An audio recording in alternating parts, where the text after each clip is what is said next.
Hello, everyone, and welcome to our panel titled Invented Past and Idealized Futures. My name is Sonia Fadi, and I am a postdoc researcher, a Marie Curie Fellow at the University of Manchester in the United Kingdom, where I'm using primary sources from the John Ryland University Library to conduct research on the social impact of travel and tourism in 19th and early 20th century Japan. I am one of the panelists for this session, and I have also been asked to chair it. So please let me first of all introduce the other panelists who will join me in presenting today. Our second presenter will be Takao Shikide, who teaches Asian history at the Department of History and Archaeology at the University of the West Indies in Moana, Jamaica. She conducts research on the history of tea in Japan and is the author of the book Gathering for Tea in Modern Japan, Class, Culture and Consumption in the Meiji Period.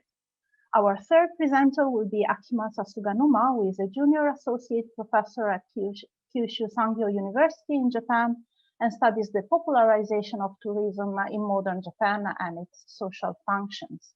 His recent works include the article School Trips and Nationalism, the Resumption and Expansion of Travel to Nara and Kyoto after World War II. Last but not least, our fourth presenter will be Kenji Saotome, who is a curator of modern and contemporary history of Japan and museology at Suita City Museum in Osaka, Japan. He is also a member of the ICOM Kyoto 2019 Steering Committee, an organizer of the Small Museum Network in Japan, and part-time lecturer at Kyoto Bunkyo University, Otemon Gakuin University, and Keio University. And he conducts research on the modern and contemporary social history of Suita City. Before we move on to the presentations, I have a few housekeeping rules for us all. First of all, please keep in mind that this session is being recorded. If you wish, please feel free to turn off your video feed. And I'm sure by today you all know the drill, but the four of us will first of all present, and then we will have the Q&A session at the end. Feel free, however, to drop your questions in the chat whenever they come to mind, and then we will answer them later. We also kindly ask you to use, please, the Zoom chat for questions, because as you know, the Zoom and Buva chat functions are not merged. So using just one of them will make it easier for me to keep track of the questions. So without further ado, we'll start with our first presenter, which would be myself. Once again, I'm Sonia Favi from the University of Manchester, and my paper is titled To Break Down the Barriers Between East and West Meiji Period English Language Travel Guidebooks to Japan. And now I will be sharing my screen. Okay, can you see it? Okay. There we go. So in my paper today, I will discuss English language tourist guidebooks of Japan published in the Meiji period as a case study in the early geopolitics of international tourism. Guidebooks are a powerful instrument of place and nation branding and can be used to enhance a nation's soft power. I argue that the English language tourist guidebooks of Japan published in the Meiji period became part of a complex process of negotiation aimed at establishing Japan's economic position and international reputation. I will show this by focusing on one set of guidebooks in particular, the ones published by the Kihinkai or Welcome Society, founded in 1893 as the first Japanese organization for the promotion of inbound tourism. The books took inspiration from one specific authoritative model, the Handbooks of Japan by the British publisher John Murray. My paper will first discuss Murray's handbooks and then show how the Kihinkai guidebooks adapted them, building a careful narrative of the Japanese nation. So English language guidebooks of Japan were produced from the 1880s as Japan first began to attract European and North American tourists. In 1881, Kelly & Co. published in Yokohama a handbook for travelers in central and northern Japan, which took direct and explicit inspiration from the travel handbooks published by John Murray, who since the 1830s had dominated the European market for guidebooks. Then Murray himself published a second edition of the handbook in 1888 and a third edition in 1893, revised and expanded as Handbook of Japan sold almost 3,000 copies in Yokohama alone. Then 6 further editions were published until 1913. All had the same basic structure, an introduction with general practical information and a presentation of Japan, which in the style of many travelogues of the time classified the country for the reader, and then a list of itineraries, each providing practical, historical, and topographical information about the listed localities. Murray's handbooks became an inspiration for many other English language guidebooks published from the 1880s by European publishers based in Japan and by Japanese publishers. They were so consistently copied and drew upon that Chamberlain and Masons, the authors of the third edition, had to start a war against piracy. In this sense, it can rightly be said that Murray's handbook created Japan as a tourist destination for a majority of Western tourists. So let's look at how Japan was presented in the handbook. I'd argue that its dominant narrative was picturesque discourse. The term picturesque recurs 146 times in the 1903 edition, which is the one the Kihinkai later used as a reference, and the category is heavily relied on to characterize Japan as a destination. The term is used not only in reference to the natural beauty of the country, but also as a more general descriptor. Japan is introduced as more especially the happy hunting ground of the lover of the picturesque, as its nature produces the impression of having been planted for artistic effect. The Japanese themselves are described as the most aesthetic of modern peoples, for which the picturesque is a fitting abode. Japanese life is itself picturesque, as described in these quotes. Here in April, all Tokyo assembles to admire the wonderful mass of cherry blossom for which it is famous. No traveler should miss this opportunity of witnessing a scene charming alike for natural beauty and picturesque Eastern life. Or the lovely display of cherry blossoms are followed throughout the summer by other flowers, were worth seeing both for their own sake and for that of the picturesque crowds of Japanese sightseers. Post-colonial studies have underlined how picturesque discourse was a common way for British travelers to deal with the foreign, familiarizing it but also othering it at the same time. It displayed landscapes and people as if in a museum, as exotic and curious, but at the same time as accessible and ordered. Coherently, the handbook promised an experience of leisure in Japan that would be overall familiar and pleasant, but at the same time different enough. For example, a common British travel trope that recurred in the handbook was the narration of the mild and adventurous discomforts that European travelers were bound to face in the country.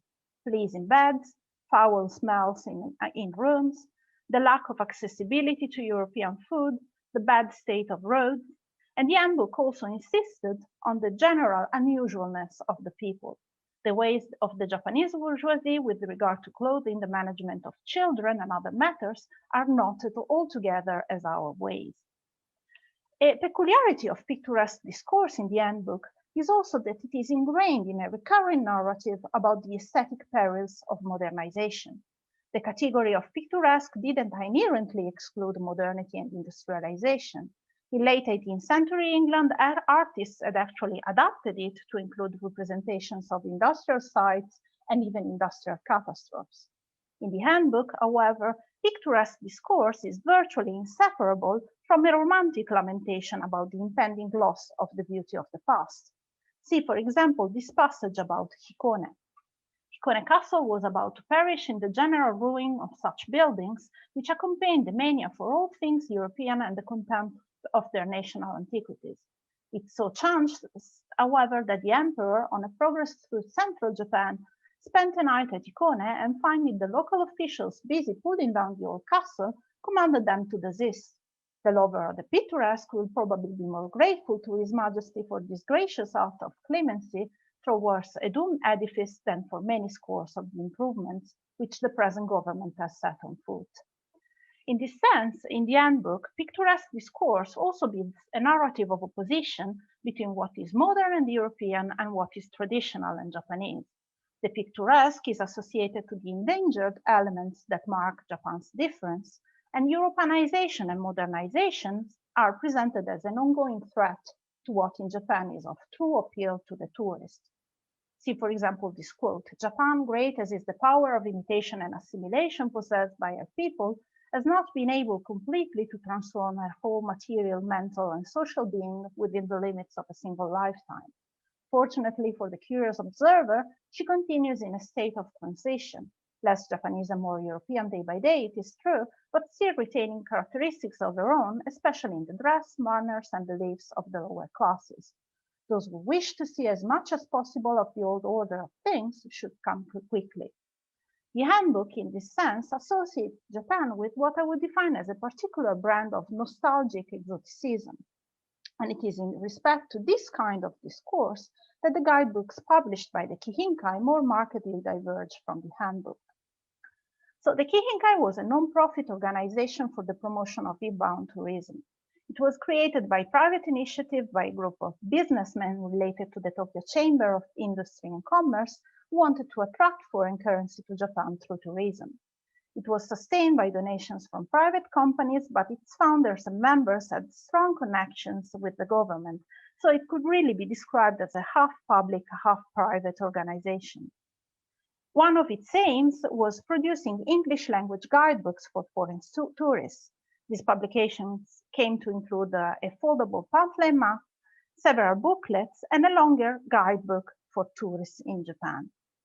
Books in the guidebook series openly adopted Murray's style, basic structure, and at least partially its tourist map. They condensed the handbook's 9 sections into 3 and presented roughly the same locations. The biggest difference being that the guidebook came to include sections on Korea and Manchuria as Japanese colonies. The guidebook acknowledged the handbook's influence and recommended it as a reference, rather than presenting itself as a commercial competitor. This was coherent with the Kihinkai's nature as a non-profit organization, but it does raise some questions. When an excellent guidebook was already available, why was it at all necessary for the Kihinkai to put out its own publications? Publishing was expensive, and ultimately it proved to be economically unsustainable for the society, as after the Russo-Japanese War and the ensuing recession, it became harder and harder for the Kihinkai to support itself through donations. In the end, the cost of publications was one big reason why the society had to cease its activities. I argue that the reason why the guidebook was published had to do with the perceived necessity to offer an amended narrative of Japan, a necessity that emerges from the guidebook's additions and omissions with respect to its model.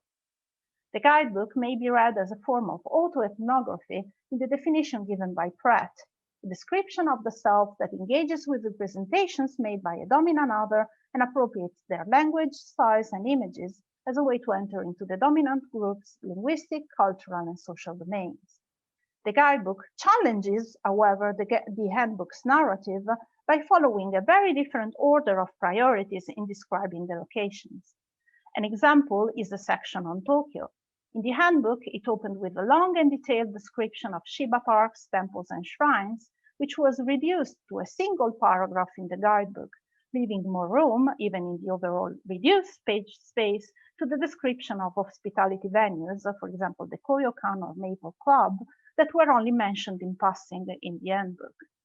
This emphasis on hospitality was coherent with the reasons why the Kihinkai was originally created, the desire to attract foreign currency to Japan, but the guidebook cannot be simply read as a glorified collection of advertisements. It also made a series of careful narrative choices. For example, it added elements to its narrative that would subtly support Japan's aggressive foreign policies and colonial interests in the aftermath of the Russo-Japanese War. The 1906 edition included, for example, several references to a supposed history of dominance of Japan over Korea, to Empress Jingu's historically contested invasion in the 3rd century, and to the debatably successful nature of Toyotomi Hideyoshi's campaign in the 16th century. It also added, in rather triumphal tones, the location of Tsushima Battle to the Japanese tourist map as the place where the greatest naval battle of modern times was fought. In the description of Korea itself, finally, as you can see from this quote, it focused rather heavily on Japanese military history and occupation. Another peculiarity of the Kihinkai guidebooks is that picturesque discourse, as it had been framed in the handbook, is pointedly removed from it. This was not obvious nor necessary. Picturesque expectations by foreign visitors were openly embraced in other contexts as a way of shaping and promoting Japan's national heritage. The guidebook, however, consistently chose to downplay nostalgia in representing Japan's heritage. Let's compare, for example, its description of Hikone with the one we have previously looked at in the handbook. In this case, the tone is matter of fact, and the guidebook is totally focused on the present. Hikone was formerly the castle town of the celebrated daimyo called Ikamon no Kami, who was assassinated at the Sakurada Gate of Tokyo in 1960 because of his supposed desire to open the country to foreign intercourse. The renowned castle is now partly turned into a public garden from which a fine view of Lake Biwa may be enjoyed. A branch line runs, etc., etc. The guidebook also actively directed the tourist attention towards the modern and the urban. At the very beginning, it listed a number of tourist sites to which visitors were encouraged to get special access through the Kihinkai. The sites stand apart from those listed in Murray's itineraries in that they aren't typical tourist spots. They mostly consist in universities, schools, hospitals, prisons, governmental buildings, observatories, experimental stations, marketplaces, as well as factories, manufacturing plants, and mines. In other words, in landmarks of Japanese modernity. The Kihinkai and its guidebooks pushed visitors towards them and towards a reading of Japan that embraced its industrial and modern present rather than lingering on a disappearing past. It's also worth noting that the guidebook's introduction lacked any concession to the curious and downplayed the handbook's recurrent narrative about travel discomfort and Japan's otherness. What it focuses on is the similarities between the shape of Japanese hospitality and Western hospitality, as you can see from this quote.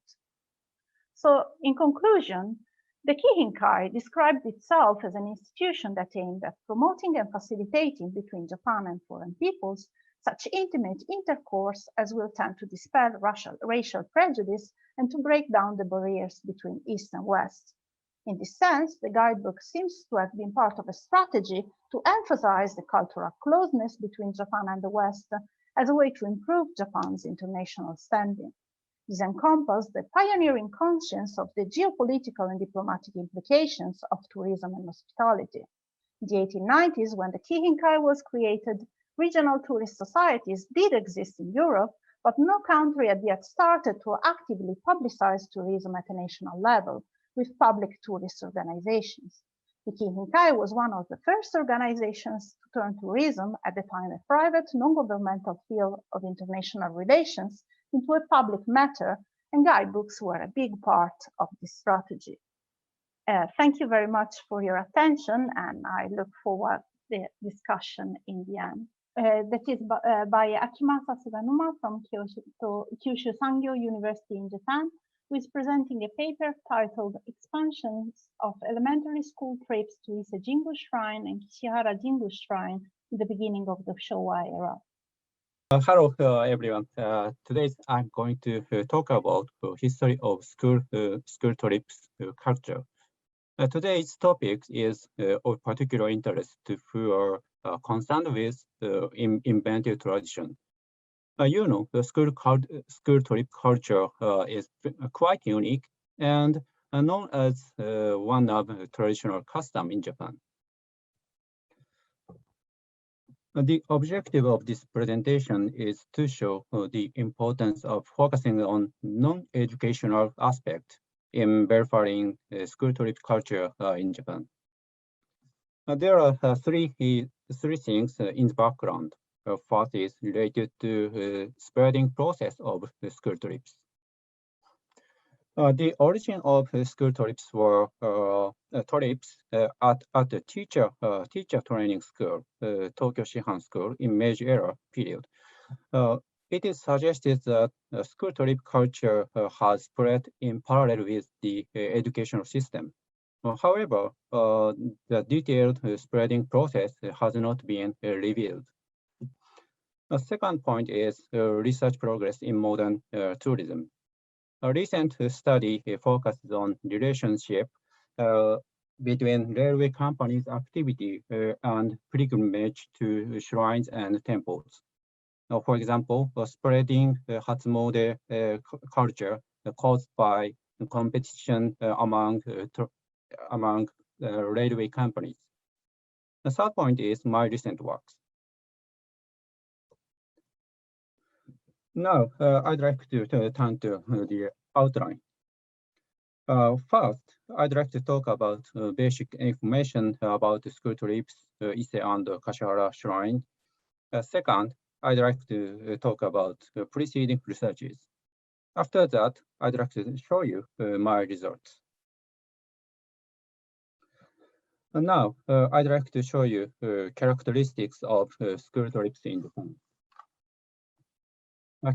Characteristics of school trips has changed after World War II. We know school trips are conducted with unique participation and carrying out every year now. But these kind of features were made after World War II. And I'd like to emphasize that there are many unclear points in previous school trips. Teacher training school could travel at school expense. On the other hand, other types of schools students traveled at their own expense.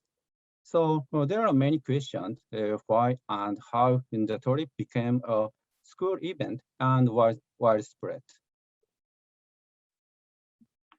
All right, in the next slide, I'll introduce Ise and Kashihara Jingu Shrine's basic data.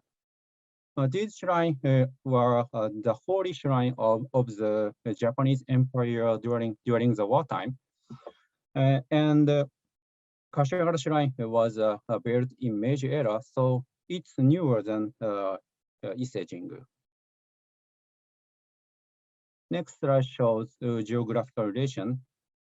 Osaka Electric Railway developed railway network in the early Showa era, and Ise and Kashihara Shrine were in the railway network.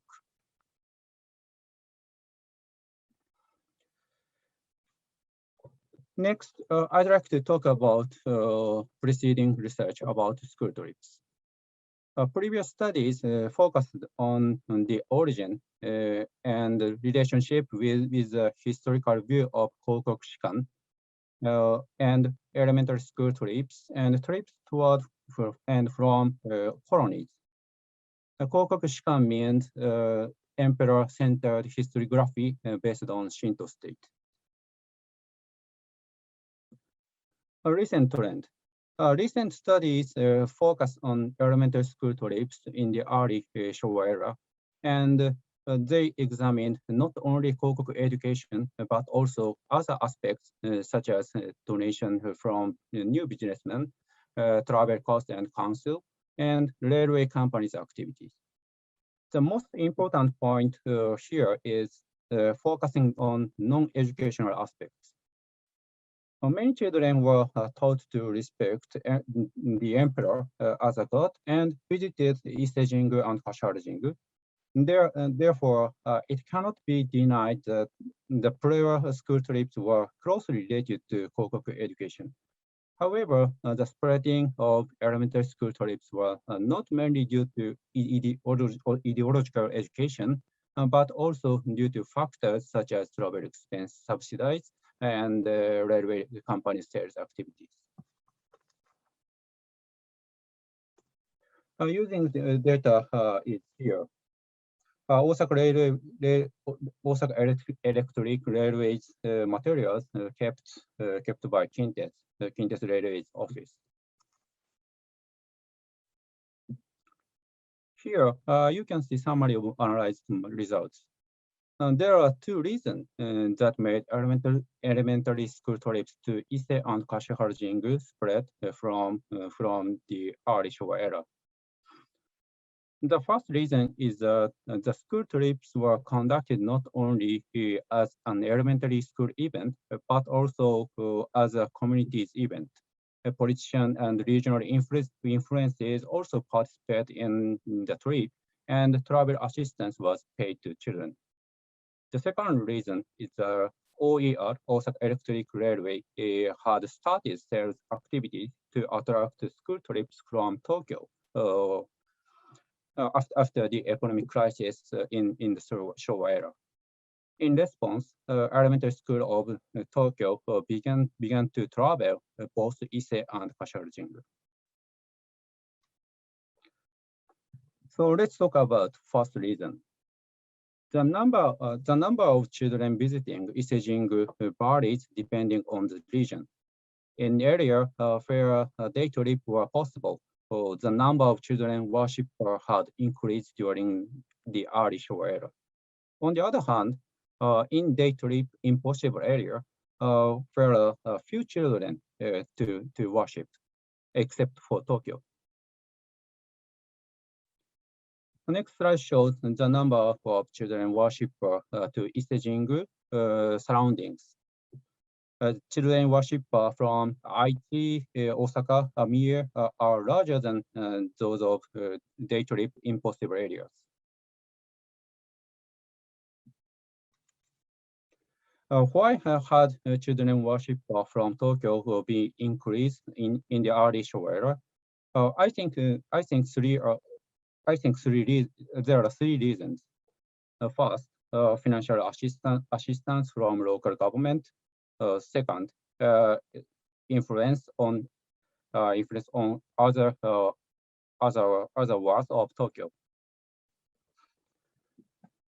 Some wards of Tokyo conduct a school trip as a commemorative event of Showa Emperor's coronation, and then other areas of Tokyo started the same event, and each ward provided public assistance as a Jingu worship fee to elementary school students.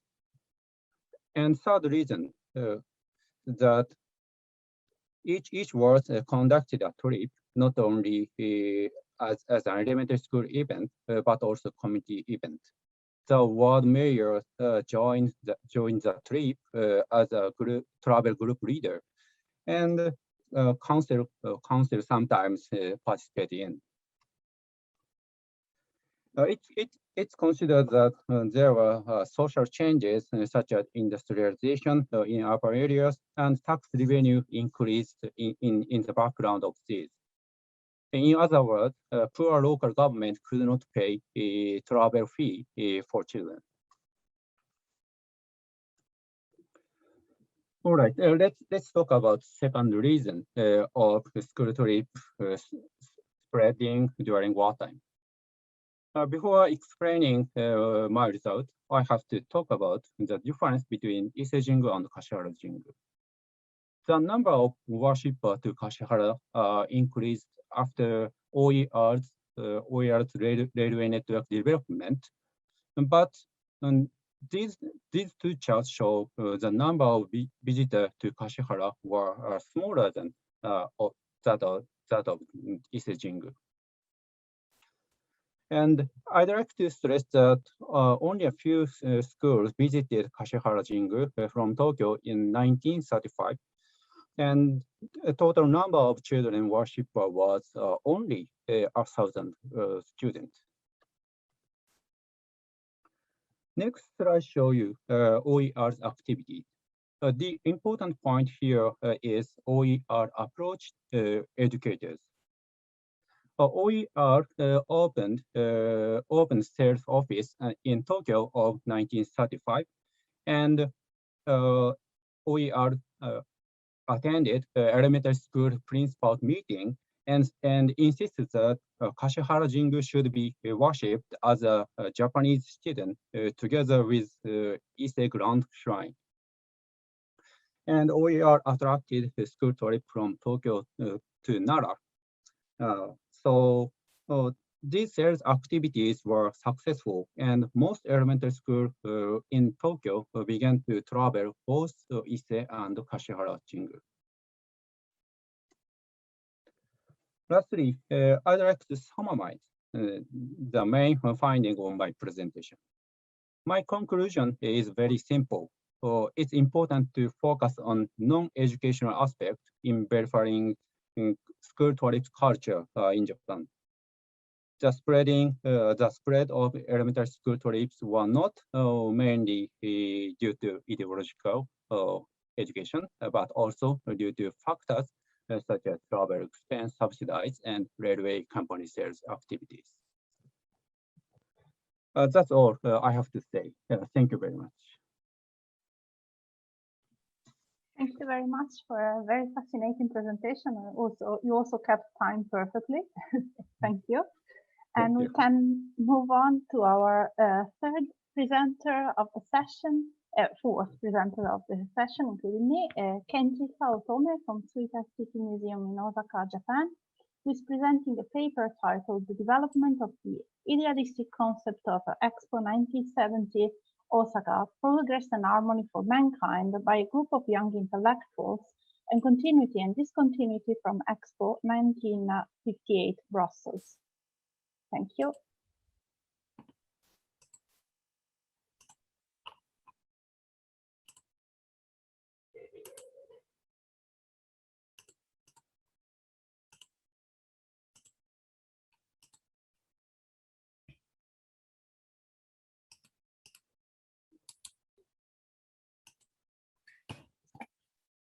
Okay, good morning, good day, good evening, everyone. My name is Kenji Saotome from the Oer City Museum in Osaka, Japan. This presentation spotlights an independent group of Japanese intellectuals, thinkers group for the Expo, who drafted the basic concept and the theme for Expo 1970 Osaka, Progress and Harmony for Mankind, which has not been discussed academically with particular attention to the continuity and discontinuity from Expo 58 Brussels. Outline of my talk is as follows. As a backdrop of the argument, this presentation will first examine the historical background of how Expo became theme-oriented events rather than those for expediting commodities. The positive side of this process was the creation of a trend to promote and emphasize rehumanization in Expo 1958 Brussels. The theme of the Expo 1958 Brussels, the first major expo after World War II, was Worldview, a New Humanism. While mankind achieved a high rate of economic growth between the 1950s and 60s, they were also facing nuclear dangers and pollution issues at the same time.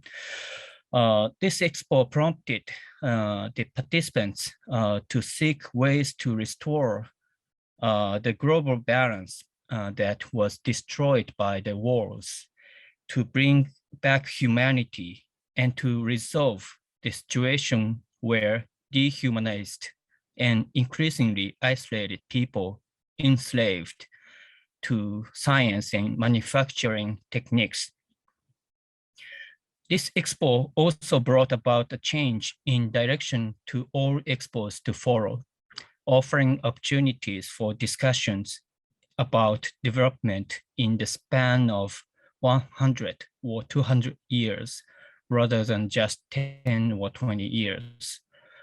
Raising awareness of the various underlying issues, this expo greatly influenced the way that themes would be set at following event expos. And it should be noted here that it was Everard Develop, Secretary General of the Association for Expo 1958 Brussels, who played a significant role in establishing the theme for that expo, as well as the theme's subsequent importance as an organizational basis for expos going forward. This is a booklet that VELP has written. Here's a VELP in 1998. However, on the negative side, the expo under this trend sparked fury for expelling people from the Belgian Congo in what is now called human zoo. This expo is known for being criticized for expelling people from the Belgian Congo, which was then under the colonial rule of Belgium, as if they were a menagerie in a human zoo, encouraging the visitors to treat them as if they were animals. In the replicated native village in the tropical garden, designed by René Pechel, organizers kept Congolese people behind the fence so that visitors could observe them. Gradually, visitors started to give food to the Congolese people as if they were animals, and some of them even started to toss nuts over the fence. Such behaviors increasingly came under fire for treating humans like animals, and the human exhibit at the native village was terminated halfway through the duration of the expo. Even though it was ultimately terminated, the Belgian Congo exhibition, which was essentially implemented by bringing people from the colonized region to come to Belgium, represented just how limited Western countries' ideas of diversity were on the eve of the decolonization and independence movements of 1960s, and was an act that clearly contradictory to VELP's concept of rehumanization. So-called human zoos like this one disappeared from expos following the criticism of the Expo 1958 process. Since then, the Belgian Congo became the independent Republic of the Congo in 1960. In the 1960s, when many countries, including Africa, emerged from colonial rule, and in the 1970s, immediately after this period, the countries that gained independence became able to participate in expos on their own free wills, causing the number of the participating countries to expos to increase around this time. Here's a passport of a 14 years old girl, a member of the group of dancers at Expo 58. Here's another passport of 40 years old chief of one of the villages in Congo, and also a dancer at the Expo 58. Preparations were advanced for Expo 1967 Montreal themed Man and His World, with the intention of emphasizing the theme following suit with the Expo 1958 Brussels. One of the contributions Montreal made was the creation of a complex pavilion named Africa Place, represented by many African countries, including newly independent nations. The Japan Association for the 1970 World Exposition compiled the results of their study on the preparatory steps for Expo 1967 Montreal in a booklet entitled Montreal Expo Seen Through the Theme, and distributed it to the parties in Japan involved in the Expo 1970 Osaka, just before Expo 1967 Montreal opened. Arai Shinichi, the first Secretary General for the Japan Association for the 1970 World Exposition, was a bureaucrat at the Ministry of International Trade and Industry. Velp's philosophy resonated with Arai and inspired him to aspire for an expo that emphasized the basic concept and the theme. Apparently, there were two encounters that made Arai interested in the expo. One is Velp's paper that I've introduced, and the other is the thinkers group for the expo. From this stance of placing importance on the concept, in October 1966, Arai stated, quote unquote, naturally, our Expo 1970 Osaka understands the new trend of expos established by the Expo 1958 process and is ready to join this lineage without hesitation.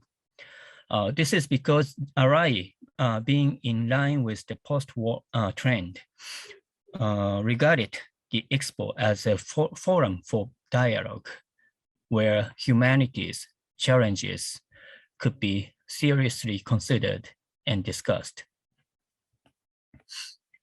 At the Expo 1970 Osaka, the basic concept and the theme, progress and harmony for mankind, were defined and were referred to in many aspects, from the designing of the venues to the planning of events at Expo 1970 Osaka. In the background of the basic concept, which is said to have been used as the base of the theme by the official theme committee, was the thinkers group for the expo, which was an extension of intellectual drinking parties. Set up in 1964, the thinkers group for the expo was formed around the scholar of cultural anthropology and civilization studies, Umesao Tadao, science fiction writer, Komatsu Sakyo, and sociologist, Kato Hidetoshi, with other members, holding the line against what the political and business establishments in society expected for the expo.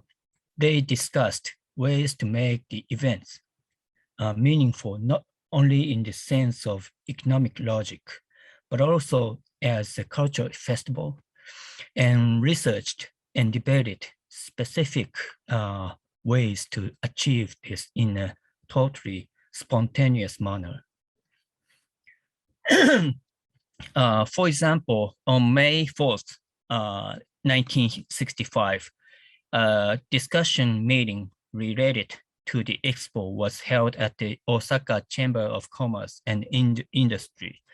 This was the first discussion meeting between the thinkers group for the expo and the liaison committee for the promotion of the Expo 1970 Osaka.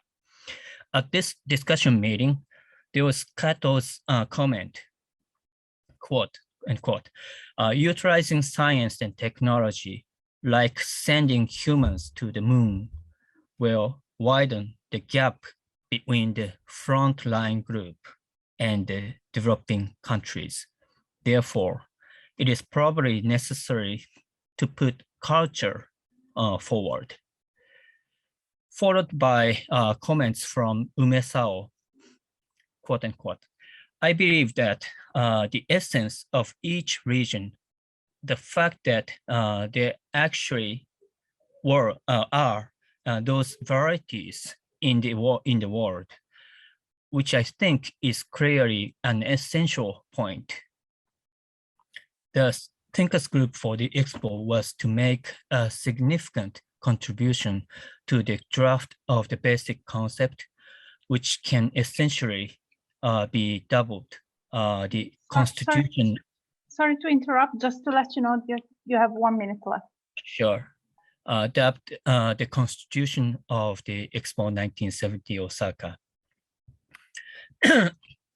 Although Expo 1967 Montreal had an impact on Expo 70 Osaka in many ways, especially in regard to how it respected the theme and mindset of getting non-Western countries, including former colonies, to participate in the Expo as equal partners.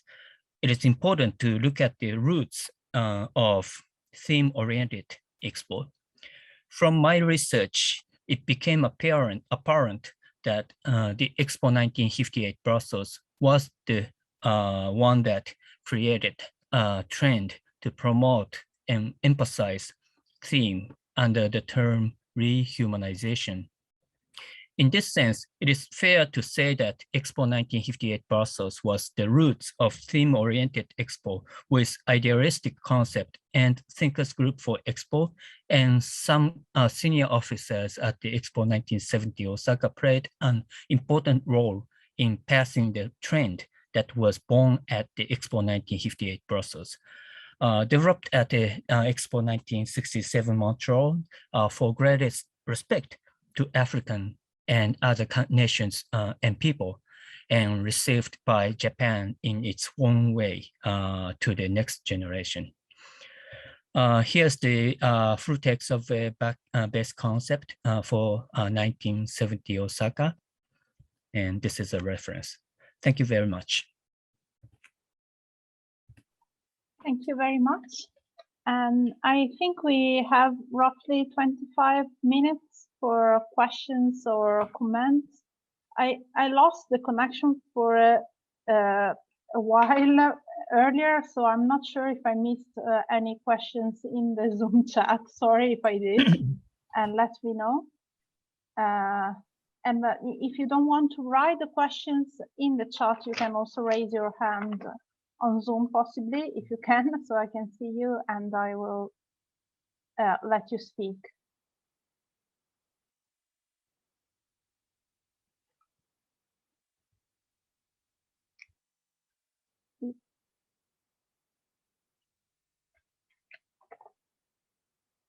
I see no question for now. If there is no question, I do have one question, if I can, for Akimasa Sudanuma. Can I, and in the meantime, you can think of your own questions, but I was curious about when do you know when did exactly the school trip culture start in Japan? Was it like after the Russo-Japanese War, or I'm totally ignorant about that. I was curious when it started, and like if it started like just in Tokyo, or if it was a countrywide thing. Thank you very much, Dr. Fabi. Please repeat a question. Sorry, I can catch. And I was just curious of when school trips started in Japan exactly. Was that in the Meiji period or afterwards? Oh, okay. In 18, I forgot the specific age, but 18th. Sorry. No worries.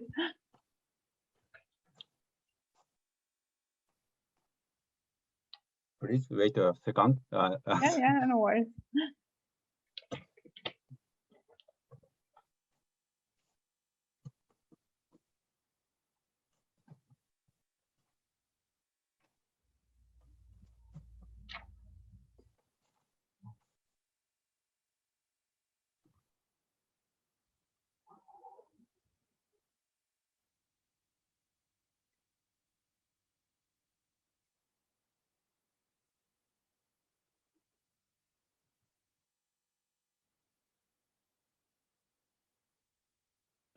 Sorry, school trips started at teacher training school. We say Tokyo Shihan, Tokyo Shihan School. It started in 1886. Oh, so it's in the Meiji period. Yeah, in Meiji period. But school trips, there is a difference between Shihan Gakko's school trips and other school trips because teacher training school trips paid travel fee by a local government. On the other hand, other school, for example, junior high school, and elementary school, didn't paid by local government. So there is a clearly difference. Thank you. Okay. Thank you. I think, yeah. Oh, I see a question for me. I have a question for Ms. Fadi. Who were the readers of those guidebooks in terms of country, class, and cultural orientation? So, and I'm not completely sure about that because we have actually no data about inbound tourists to Japan until the 1910s. Until 1910, because in 1910, basically the government began took it upon itself to welcome foreign tourists to Japan, and then it started collecting official data about tourism. We do have some data by the Kihinkai itself, and it seems that these sort of guidebooks were mostly addressed to Western, pardon the term, but Western tourists coming from Western Europe and North America. It seems that in the 1890s, when the Kihinkai was created, there were roughly 7,000 or 8,000 tourists coming from Western Europe and North America to Japan each year, according to data by the Kihinkai. And I suppose that the guidebooks were addressed to them. A majority of them apparently were from the United Kingdom and North America, which might be why most of the books were in English. There are some French books, and there's at least one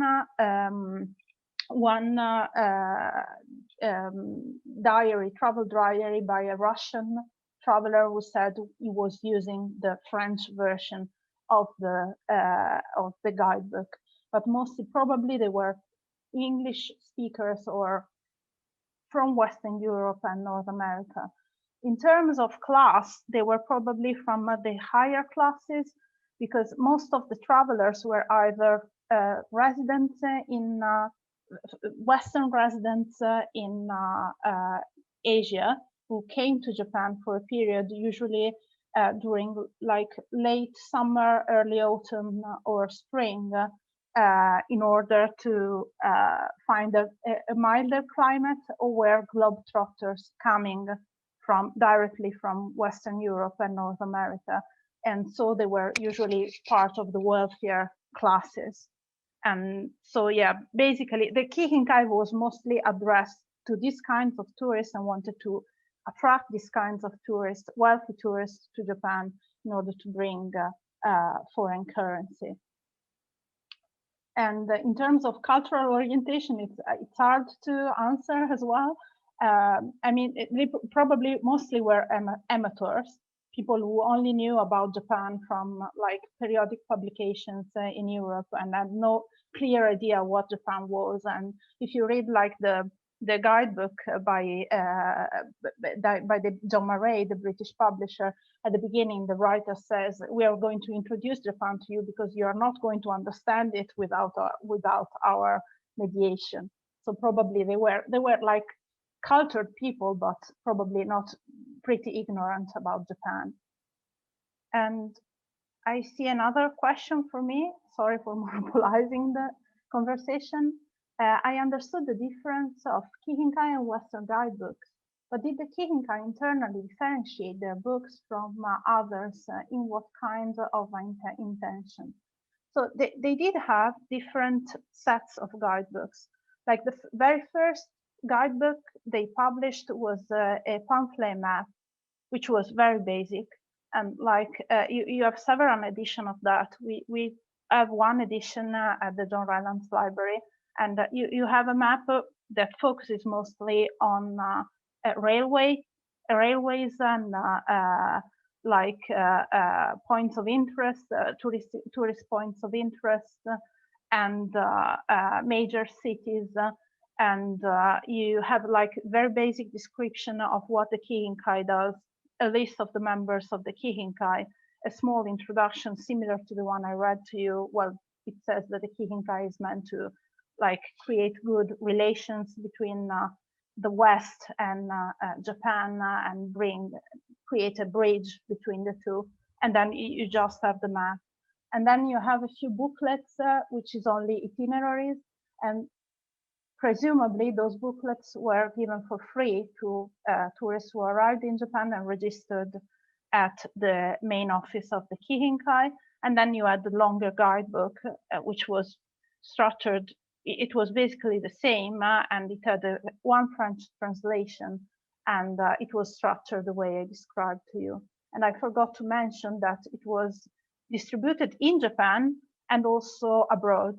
So it was sold to like Thomas and Cook and other distributors abroad in order not only to guide to tourists, but also to attract them. So it was meant as a sort of presentation of Japan abroad to attract tourists. I hope I replied. Okay. Is there any other question? I read one. I have a question. It's you. I have a question for Dr. Spiri. What is the historical origin of school's tea ceremony club? Right. Okay. Thank you for your question. So, historical origin of school's tea ceremony club.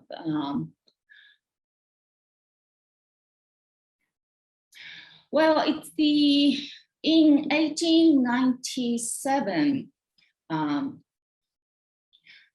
the government issued actually an ordinance that regulates what can be included in the school curriculum. And it said the tea ceremony, I think it was only tea ceremony. I don't remember if they included flower arrangement, but it said by law, the ordinance said the tea ceremony could be only taught as an extracurricular, so outside the main curriculum. So I think that's the kind of origin of this the school tea ceremony club. Before that, it was diverse. Some schools integrated the tea ceremony as a part of their main curriculum. Some taught as like addition, and but after 1897, it was excluded from, well, I would say marginalized in school education for girls. I don't know if I answered the question. Thank you very much. Is there any other question?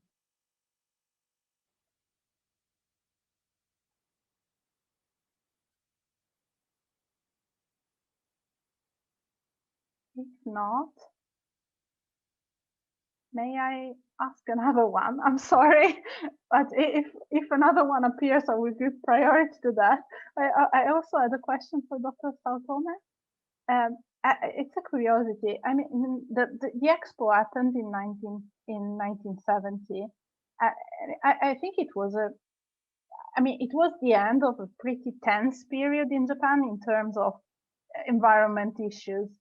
I mean, there was Minamata, and it was still, I think the governmental recognition for Minamata happened like in 69 or 70, so it was very close. And since the theme of the expo was humanism, and the pollution and the environment were part of that, I was wondering how did they promote this to the public opinion? What was the response of the public opinion in Japan? if you have an answer, I'm not sure. I'm just really curious. I have a little knowledge about environmental issues at the 1970 Osaka, but it is more of 2005 Aichi Expo was more to do with environmental issues. And it was also in line with this theme-oriented expo. But in 1970, I don't think environmental issue was the biggest issue that they're trying to solve the problem with. Thank you. So it wasn't mentioned, really. Mm-hmm. As far as I know. Yeah, yeah. Thank you very much. Is there any other question for? I have a question to Sonia. Can I ask? So you showed in your guidebook, I don't remember if that's from the Kihinkai or the other one, but there was a tea ceremony at the tourist attraction or tourist destination in the city of Tokyo. And can you elaborate, if you know anything about it, can you elaborate on how it was written in the guidebook? I admit I didn't focus on that, so I'm pretty ignorant about that. But it probably let me maybe share the screen. It's in the section about Tokyo, is it? It was in the section City of Tokyo. Yeah.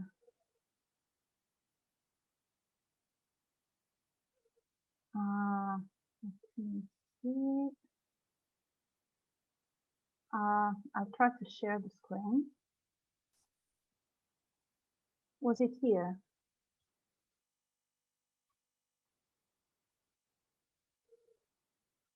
There's a section about This no, if you go, I think it's further down. City of Tokyo. Not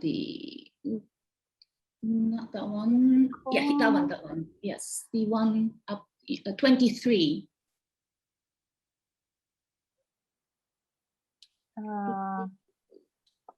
20. Oh, sorry. Yes. Yeah. Okay. So these were like places to which the Kihinkai opened access for tourists that wouldn't normally be open to them.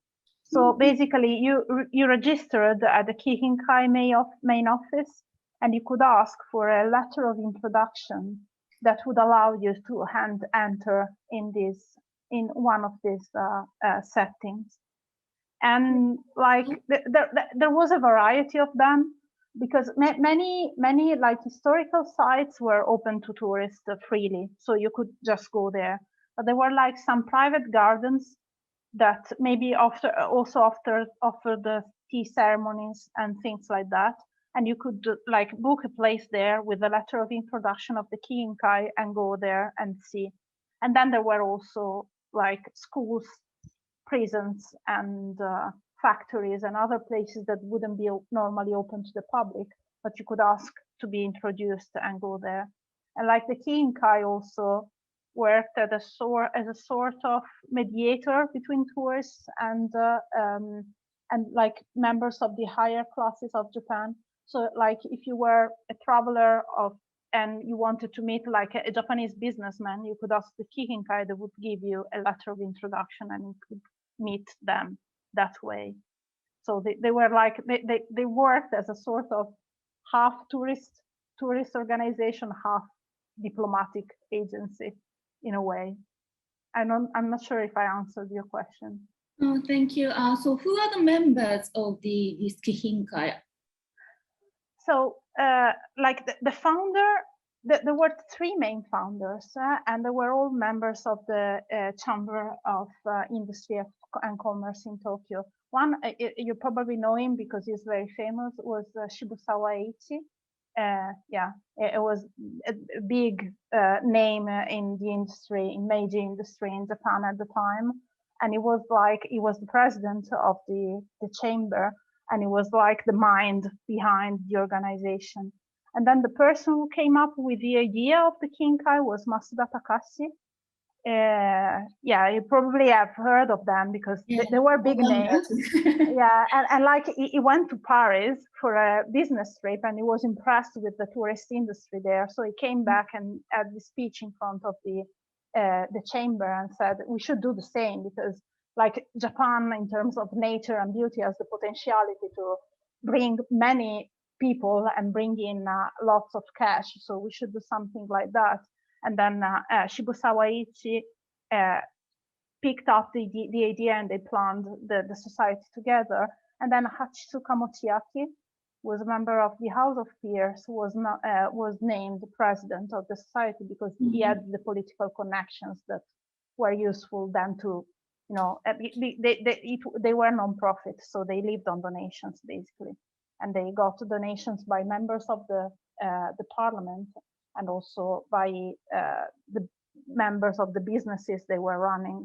So it went on as far as they had, as long as they had money, basically, and then the government directly took over. Thank you. Thank you. Can I ask you, Dr. Fabi, one question? Yeah. I was also very much interested in Kihinkai, and so I actually bought one of the first earliest original copy of the Kihinkai guidebook and map the other day. And so wanted to write an article paper about this, and but you have already done conducted research. I've written an article, but it's been peer reviewed, so I'm not sure when or if it will be published. I hope so. Yeah. I was wondering if it's published. I really want to read your article, if possible. Yeah. I will send you. I will send it to you. Yeah. Thank you very much. Yeah. Thank you. We have like time for one short question, if anyone wants to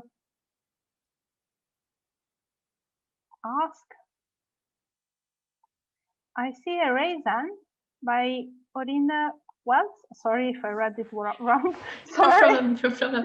I actually have a question for you, if it would be okay. Thank you for all of your presentations. It was really interesting to me, and lots of things I don't really know a lot about. So maybe I'm asking a really obvious question, but you also mentioned that Korea and maybe also Manchuria came to be mentioned in the books. And I was wondering, because I also heard about this war tourism of at least Japanese citizens traveling there. I was wondering whether they also promoted it for foreigners, or whether this was not really a thing. They did, like at least like the area of the Tsushima battle is promoted as a site to see. If you go to Korea, you have to stop and look at it, and it's rather triumphal in the book.